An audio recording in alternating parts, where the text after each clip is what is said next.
Alright, I'm ready to start the second half here. I just thought this was too long of a topic, too many slides to do in one shot. Plus, you can't always put it on pause when you're watching the video. I can't put myself on pause. I go click. Okay.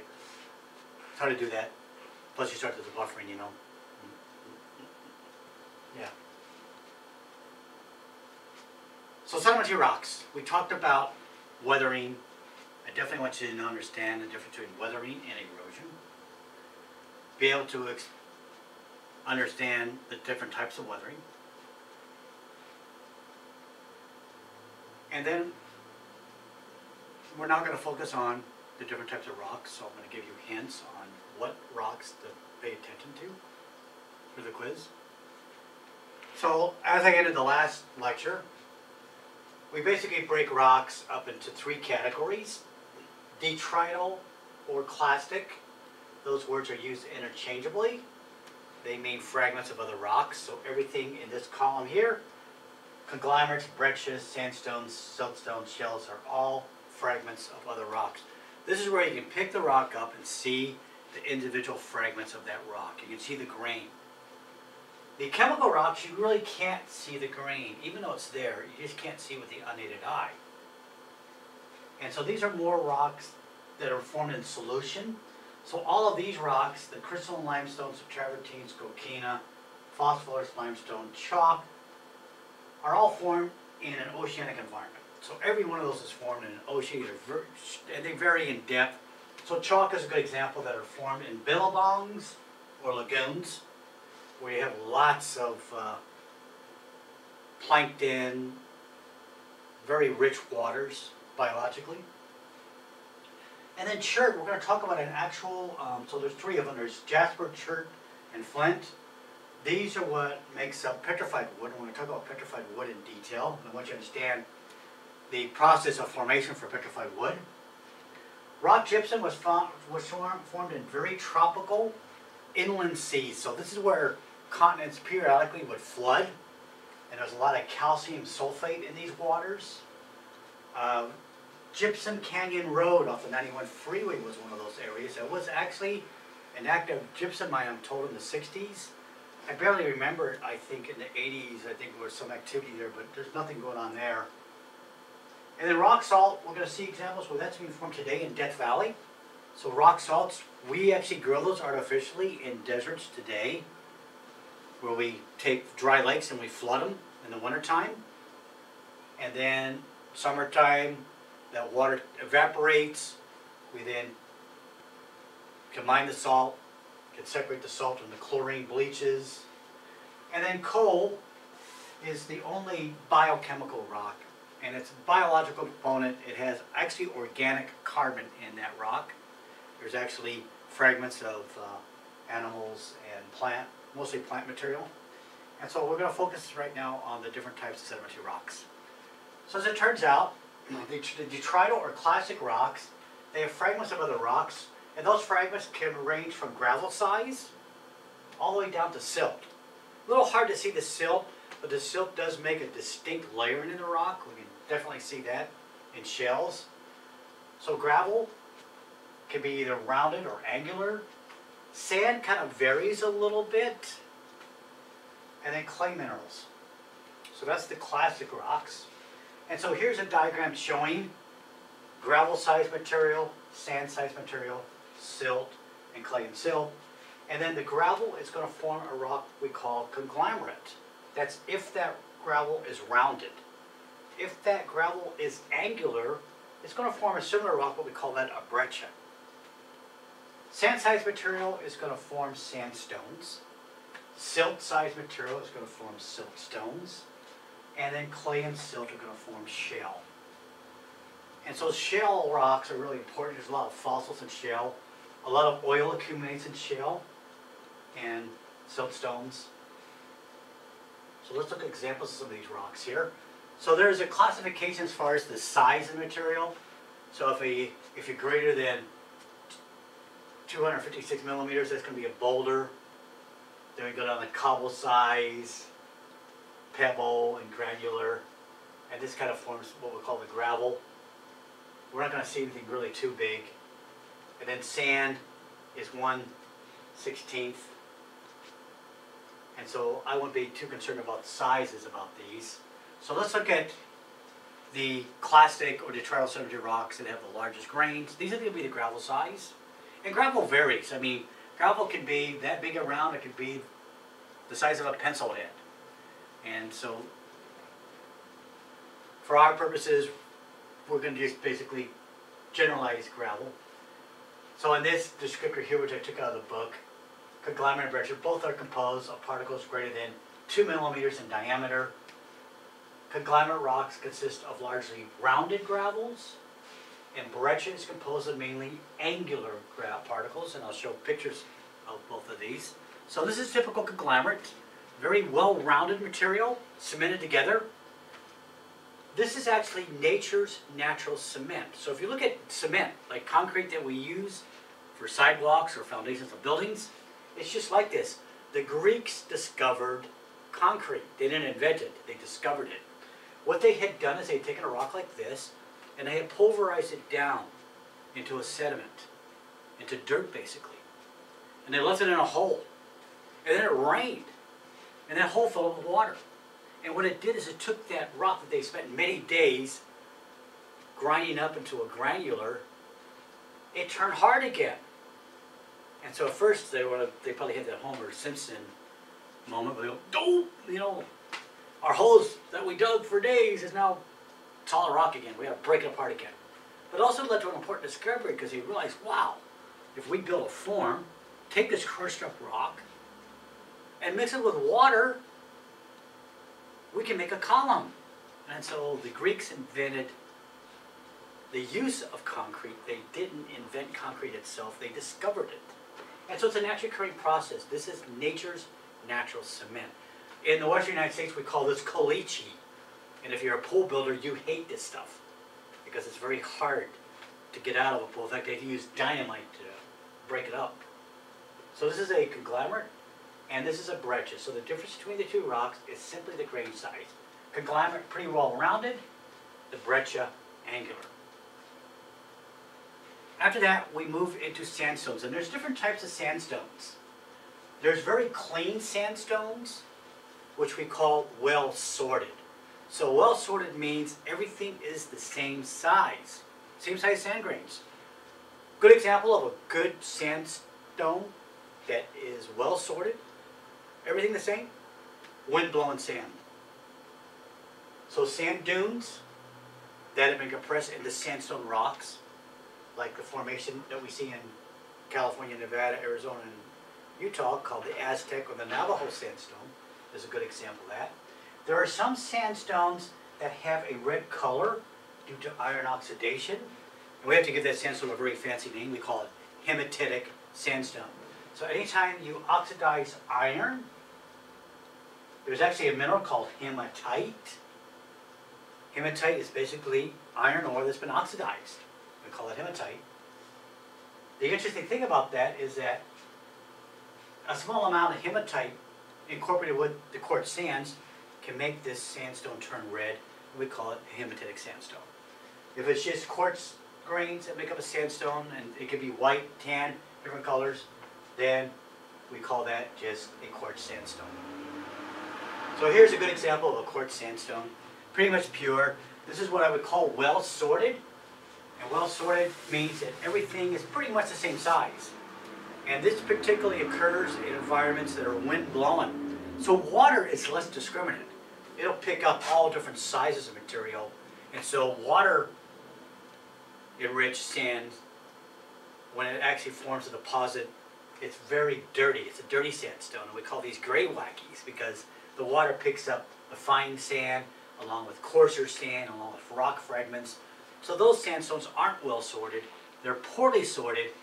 And the name for those sandstones is called a gray wacky. So this is a quartz sandstone. If that were red, we would call it a hematitic sandstone. Then we find these sandstones that contain pieces of granite in them still. So the granitic rock hasn't really weathered out as well as it should have. And so this is another dirty sandstone. And we find actually pieces of a feldspar, which is a major component in granites, And so since it has this feldspar in it, we call this an arcosic sandstone, or an arcose sandstone. Student last semester on a quiz, when we actually had real quizzes and we had to write out the name, he called us the Arco, like the gas station sandstone. I go, no, it's not an Arco gas station, it's arcose sandstone. Sounds familiar, but a little bit different spelling. So arcosic sandstone contains potassium feldspar. This is considered a very poorly sorted sandstone, a very dirty sandstone. And then shell and siltstone. So this is clay-sized particles, and the interesting thing about shells is they can be many colors. They can be green, they can be red, they can be black, tan, white. And each color is really important because the color is indicative of the environmental conditions where that shell were formed. So for example, shells that are very black in color, lots of organic material in them. Shells that are green were formed in deep water that did not have sufficient oxygen. Shells that are red in color were formed in shallower conditions with lots of oxygen for oxidation. So the color of a shell is very important. They give us a really good indicator of the environmental conditions, which is why sedimentary rocks are so awesome, because they tell us these little definitive little aspects of the environmental parameters of the conditions that those rocks were formed. They have what's called fissile bedding, so this is a layered look. So shells have a layered look, and that's the thing that's most apparent to humans, to what we can see. So here's a good example of a very organic, rich shell. These are actually ferns. This comes from the state of Pennsylvania, from a geological period called the Pennsylvanian. It's also called the Carboniferous. So at that time, and this is about 300 million years ago, Pennsylvania was right at the equator. It's hard to imagine that the state of Pennsylvania today, where they have snow and cold weather, was tropical, but it was. And the rocks which we unearth in Pennsylvania today look like this. These are very warm climate tropical ferns that have been well preserved in this shell. So shells definitely have a layering to them, and they can vary in color. So we move now from the classic rocks into the non-classic rocks, or the chemical rocks. And there's no grain size in those. They consist of precipitated material. So what does precipitated material mean? That means this is the material that came out of a solution, out of water. You can do an experiment with this. If you were to use tap water, fill up a glass with water and let it sit. The water's going to evaporate, and behind it's going to, this white scale is going to be left on the glass. That white scale is calcite, carbonates. This is what makes up rock. So within water, there's still dissolved material, which is why a lot of people don't like to drink tap water. So they consist of precipitated material, and we can actually see this salt rock. So you can do a really cool experiment. And I know you probably did this as a kid in elementary school. You take salt and you dissolve it in warm water, and then you take the warm water and the salt, put a little food coloring in it, pour it into a container, and put a string on it with a popsicle stick across the top, and then as the water evaporates, the salt is going to cling to the string, and you're going to get nice little salt crystals. And you put some food coloring in it, you can get some cooler colors. And so salt kind of does this. So precipitation means they occur basically as a result of water. And most of these are inorganic processes, so there's no biological component. And the other type of sedimentary rock is the biochemical, and we'll talk about that one last. So limestone is the most common chemical sedimentary rock in the world. This is the rocks that make up the cliffs of the Grand Canyon. These rocks were formed in shallow tropical marine environments, which is another neat thing about the Grand Canyon. We know that when the Grand Canyon rocks were being formed, that what is today Arizona, the North American continent was further south. It was at the equator. So the marine biological limestones form coral reefs, coquina, which is a bunch of broken shells together, chalk, which is microscopic organisms. So when you actually use real chalk, you're using microscopic organisms. These occur often in lagoons and billabongs. And then there's inorganic limestone, which actually occurs as travertine. So what's travertine? Go to Tijuana, buy a chess set, or an ashtray, or a pipe, or some figurine of a dolphin or a donkey or something, they make those travertine. It's really common. It's calcium carbonate. It's soft enough where you can cut it with knives. And so here's a good example of phosphorus limestone. This is the limestone that was formed in a shallow marine environment, shallow enough to allow fossils. And this is one of the greatest misrepresentations of the oceans that we can possibly have. Most of the fisheries, most of the organic life occurs right along the coast. If you go to the middle of the ocean, it's a desert. There are no fish living out there. There's no nutrients out there for them to feed off of. So the nutrients wash off the land into the oceans, and this is where aquatic life thrives. I always like these movies where the people get stranded in the middle of the ocean, right? And they're on a raft in the middle of the ocean, and all of a sudden there's like all these sharks come around them. There's no sharks in the middle of the ocean. You're going to find sharks fairly close to land, because the sharks are feeding off the fish are feeding off the smaller fish, and the smaller fish are feeding off all the nutrients that are washing in from the continents. So this is a phosphorus limestone. This tells us this is a very tropical ocean, very rich in organic life. And since then all those organisms have died and they've been replaced by calcite. So the organic component is now gone, and these are basically chemical rocks, limestone. And then dolostone is kind of a controversial rock. I've read so many articles of. So dolostone is much like limestone. Limestone is calcium carbonate. Dolostone is calcium magnesium carbonate. And it's believed that dolostones are formed in shallow with water that is fresh water coming off of a continent. And that's where dolostones are formed. And then chert is actually a sedimentary variety of quartz. It's quartz that's formed in water. It's formed in deep, deep, deep submarine canyons where there's no oxygen. It's also formed in underground caverns, and it's formed in under the ground period. And we'll talk about how these chert minerals, and there's three of them. Chert's the gray one. Jasper is a red variety of chert, and then flint has a lot of carbon in it, forms a black color, and it is a black version of the chert. So when chert kind of gets mixed together, again, this is what we call agate. And agate is kind of a general term for chert. It has these flow stones in it. These generally occur in caverns, and this is what people like to make figurines out of, chess pieces and all sorts of things. Whoops, looks like this thing is giving me trouble here.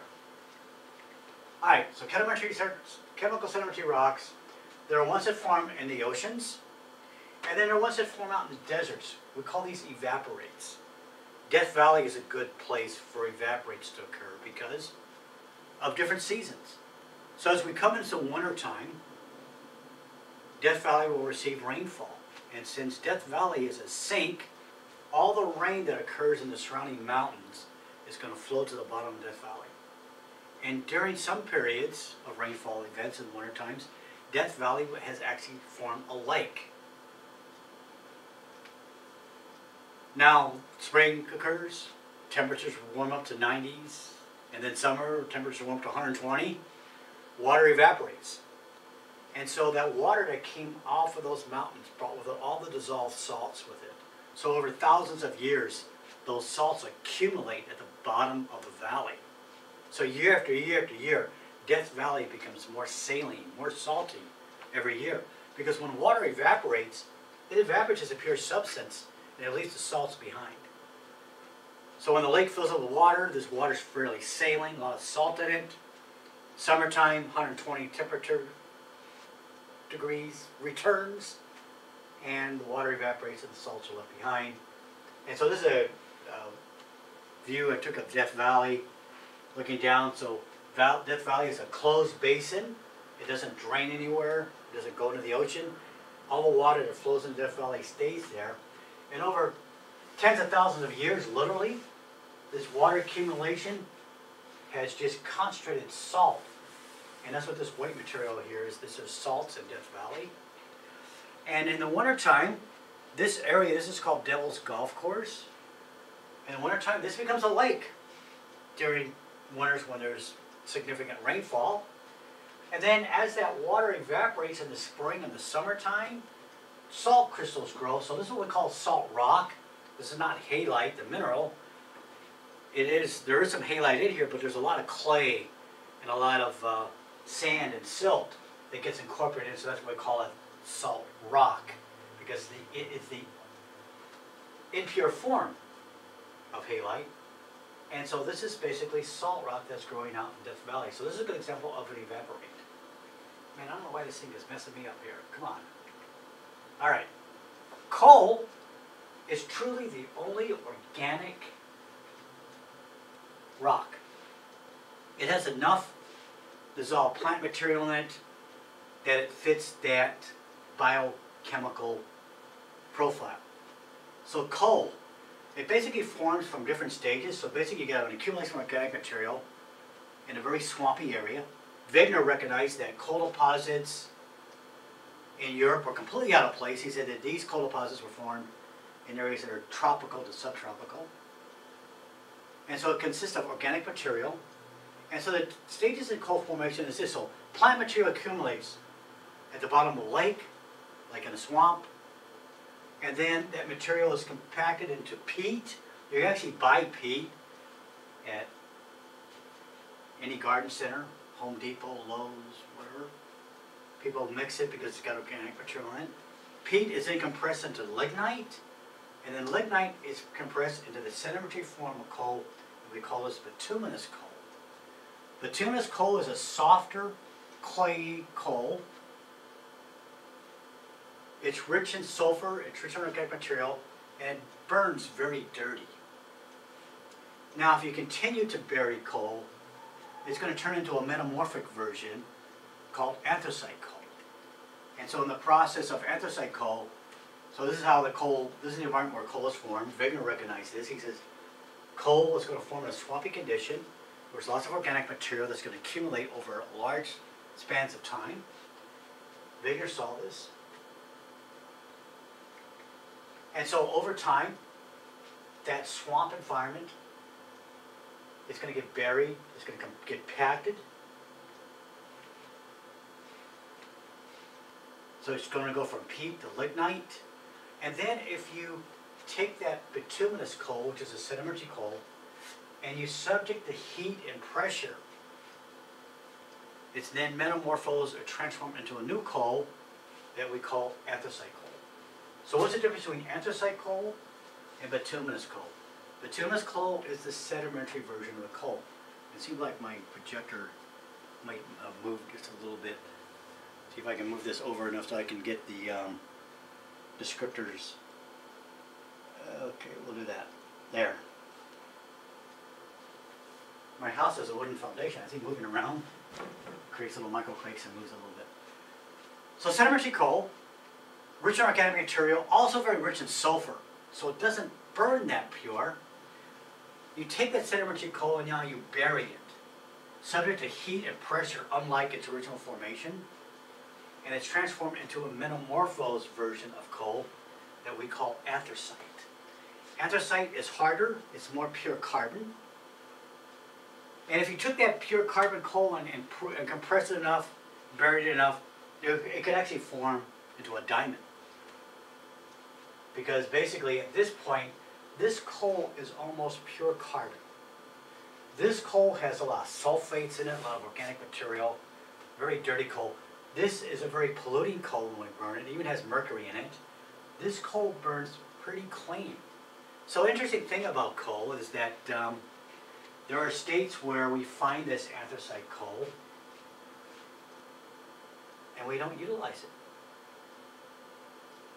And states that have the dirty coal we use. Why is that? It's called the electoral college. So in places where states have high electoral votes, that's the coal you use. You don't want to shut down those mines and open up a mine in Montana because they only have 3 electoral votes. Some of these eastern states have many electoral votes, like 27 and so forth. So a lot of coal certainly has a lot of politics behind it. But that basically is the only organic rock we have, coal. So petrified wood, I want you to know this for the quiz. This is a really neat thing how this forms.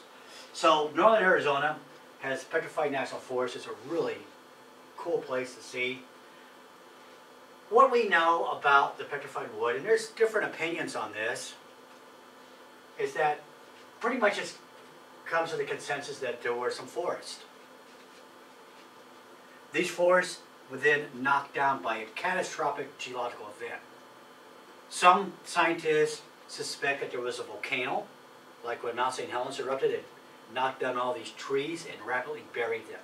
So most people, everybody's on number 2, everybody pretty much agrees on. Quick burial by silica-rich rocks such as volcanic ash. Some scientists believe that the trees were knocked down by the catastrophic flood. Others believe it was volcanic eruption. We definitely agree that in northern Arizona there was a forest. A geological event occurred that rapidly buried these trees.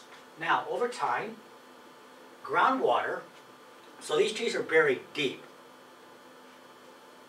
Because what happens to trees that are left at the surface? They rot. Termites are going to eat them. They're going to dry out. And they're basically going to go back in the dirt again. So these trees were buried deep enough that oxygen could not interfere with them at all. It couldn't oxidize them. It couldn't break them down. Termites couldn't get to them. Worms couldn't get to them. Bugs or anything couldn't get down there that deep. So these trees were buried deep enough.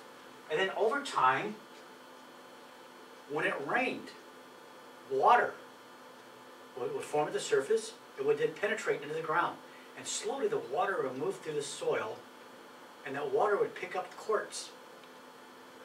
And then when that quartz-rich water contacted the wood, it replaced the carbon in the wood with quartz. And so then the logs are now replaced with quartz, which has a hardness of 7. It became harder than the surrounding dirt it was buried in.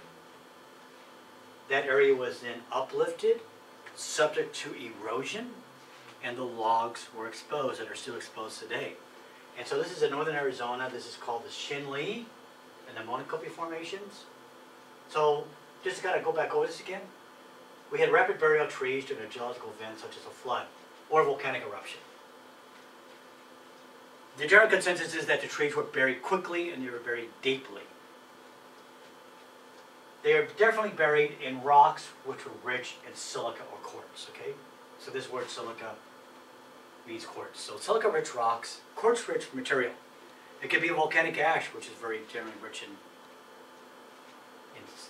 SiO2 quartz, or just sedimentary rocks that were rich in quartz. And then over time, groundwater is the key component here. So groundwater picks up the quartz. As those water molecules, which are carrying the quartz, contacts the wood, the carbon is replaced by silica. And hence we then have petrified logs. So the petrified logs that we see today in Arizona don't have carbon in them anymore. So if you were to cut down a modern tree, you could burn it, put it in a fireplace, burn it. That's because it's mostly carbon, organic carbon. Inside this petrified wood, there is no organic carbon. The carbon's gone, and the carbon has been replaced by silica, quartz. And often, the integrity of the bark is often preserved. The inner structures, though, are not, so you can't see the tree rings. They were there, but because when the quartz crystals grew, they pushed the tree rings, and they took the integrity of that and destroyed it. And so within this petrified wood, you'll see the white, which is the chert, the darker stuff is the flint, and the red is the jasper. So you have 3 different quartz environments, 3 different types of quartz. This is these trees were buried deeply. Oxygen couldn't get to them. Organic material couldn't get to them. And neither could any bugs or worms or termites couldn't get down into these trees. And that's how they were preserved into petrified wood. And so the surrounding formation, the Monocopi and Shinle, is very soft sedimentary material. So as this erodes, the petrified logs, which are now have a hardness of 7, stand out. And we see this throughout the Petrified National Forest. Okay, a facies. What a facies is, and I want you to know this for the quiz, is a facies is the depositional environment where the rocks were formed. So a facies basically is an indicator where rocks are deposited. And we use a thing in geology, the present is a key to the past. And the best example of this that I can illustrate to you is back in the Grand Canyon. If we look at a modern ocean, look at the coastline like we live near. We have the land and the sea meet. Right at the coast, you're going to have sand. This is a sandy beach. This sand is going to compress into a rock called sandstone. So that's the sandstone's facies. The tidal flat consists of more clay-sized material, and this is going to be what we call the shell facies. So the face of this is a tidal flat. The face of this sandstone is a beach. And then out in the deeper water, you're going to have the limestone form. So this is the facies of a rock. So again, a facies is an indicator of the environmental conditions where those rocks were deposited, where those rocks were formed basically. That's what a facies is. So sandstone has a beach facies. So a facies is like a face. They put on a face. I'm a beach. Shell. I'm a tidal flat. Limestone. I'm an ocean. And we see that today in modern beaches. So here we have the sand, we have the shell, and then in deeper water we have the limestone. So three different rocks are forming three different environments. This is a beach environment, a tidal flat environment, and ocean environment. So three different environmental parameters here. And we see that today in the Grand Canyon. So this provides information for interpreting Earth's history. So we look at the strata of the beds, we look at the bedding planes, we look at things like cross bedding. This is really important in sand dunes. We see cross bedding in sand dunes. We see the same formation, the same cross bedding in sandstone rocks. So we know that those sandstone rocks were once a sand dune. And this is all the facies that occur. We look at other things like ripple marks, mud cracks. We look at fossils. So these are a lot of, so this is what's neat about sedimentary rocks. There's so many different things to look at in sedimentary rocks. Everything from ripple marks, the grain size, the fossils. So sedimentary rocks are by far more informative. And they basically aid us in reconstructing the Earth. And it aids us in understanding the evolutionary sequences of the planet. And the Earth has evolved, and it will continue to evolve. So we look at formations that are occurring today. We see ripple marks. And if you look at the ripple marks at a beach versus in a sand dune in the desert, they're different from one another. So if you understand these ripple mark patterns, you can make a determination. This is a rock that was formed in a desert. This is a rock that was formed in the ocean. This was a beach at one time. Just by subtle little characteristics such as ripple marks. This is a neat place. This is actually in Death Valley. This is called Racetrack Playa. As it turns out, this is a dry lake in the northern part of Death Valley. And this dry lake consists of a clay that is very slippery. So if you were to walk out on this surface when it's wet, it's very slippery. It's like walking on marbles. So what occurs there is that rocks have wound up on this playa. And these rocks are about this big. You put them and you hold them in your hand. And during the winter, they get some pretty strong winds. And so the winds actually push these rocks around like sailboats going across this clay surface. In the summertime, when it heats up again, the water evaporates, the clay dries out, and the rocks are kind of cemented in place.